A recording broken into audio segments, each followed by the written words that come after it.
So good morning guys, meron na naman tayong ditong Ford GG1-1 engine. Low power siya, no. Napalitan na to ng fuel filter. Power pa rin siya, no. Try natin.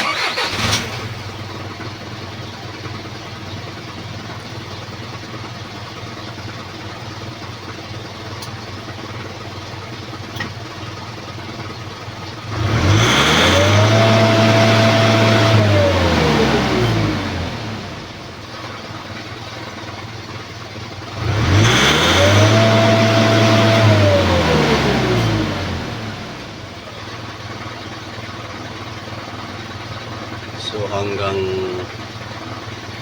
ano lang,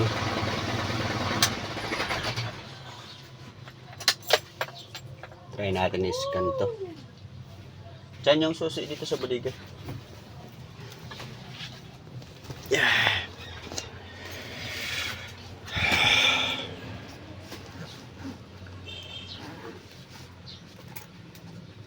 Ako'y sa'yo, ikaw ay akin.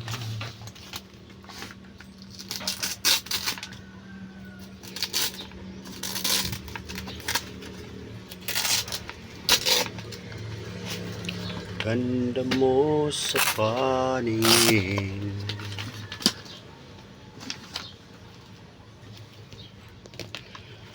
Ako ngayon'y nag-iisa.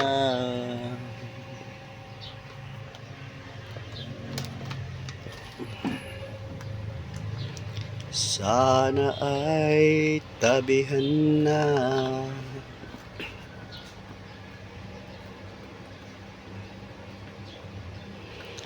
Sa ilalim ng puting ilaw, sa dilaw na buwan, pakinggan mo ang aking sigaw. Oh yeah.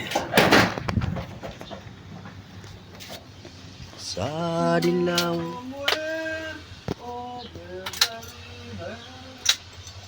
wala siyang check engine kasi low power.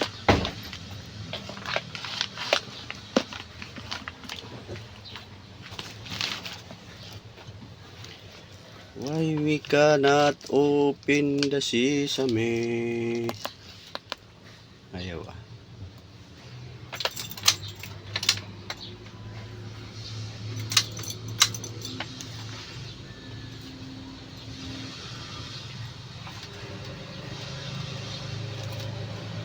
Saksak mo. Bunutin mo pero saksak mo.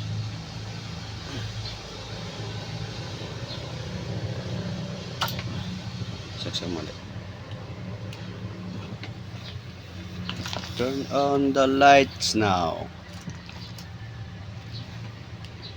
So, ito tayo.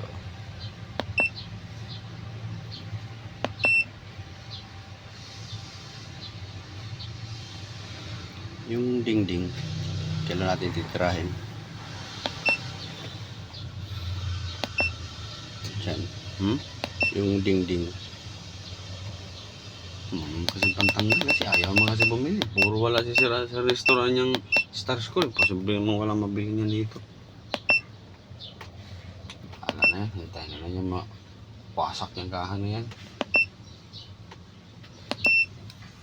Gusto pa ipitan ng basket. Hindi nga kaya ipitan ng basket pa yung dumikit na sa kalawang. Sabihan mo nga si Brian. Bayaan mo yan kung ayaw niya. Papagawa pagwasak na yan. So ito guys ang problema, exhaust brake control valve system,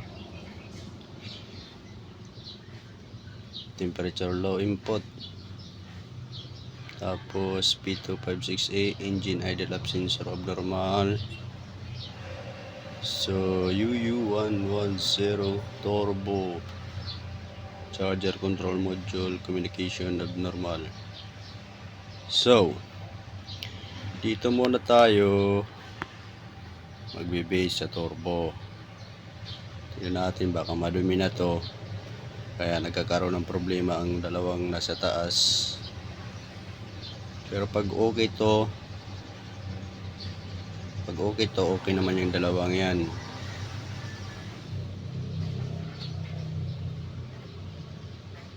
Pag di nag-okay ang tatlo, ibig sabihin computer box tayo.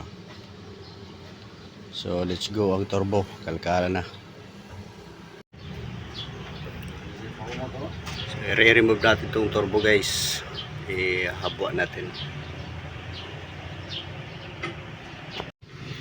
So ito guys, no, tatanggalin muna natin yung bracket dito. Tapos itong bracket na to tanggalin natin, pati yung alternator, tapos yung kanyang mga connection. So yung exhaust pipe na to tanggalin natin dito sa mga thread. Sugutin natin, matatanggal na to. So ano na tayo na matanggal tong turbo.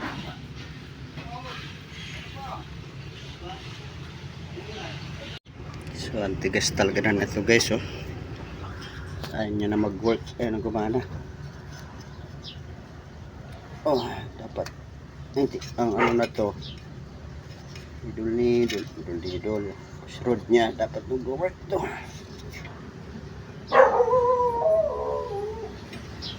Start up na siya. Nasa go-work.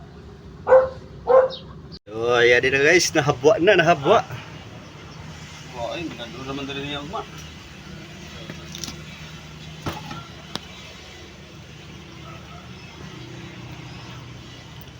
So dito kailangan maglagay tayo palatandaan bago natin baklasin para hindi magka palit-palit, ano?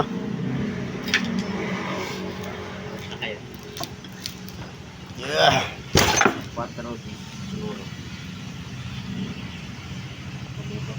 So, tanggalan natin yung lock. So ito naman. Ito naman ang tatanggalin natin. So kunting pokpok lang dito, no, para di ma-press ito. Dadalang baka babasa, no. Malinis naman ang kanyang turbo, ang spinner in tsaka out, okay naman. Mga walang kalog, fitted. So ito na lang ang lilinisin. So kailangan kong matanggal to paangat para makita yung loob. So okay naman ang kanyang palatunggoy-tunggoy. So okay ang turbo pala, walang problema. So ayun na nga, yung mga sensor na yan, ito kay okay man to, pinalitan ko na to sa kabilang truck na ayos. So ganun pa rin ang reading. Tapos yung idle up sensor dyan napalitan na rin.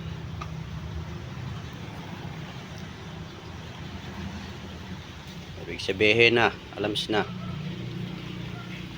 hindi na nagpapunction ng maayos yung computer box. Hindi naman na yung tamang reading.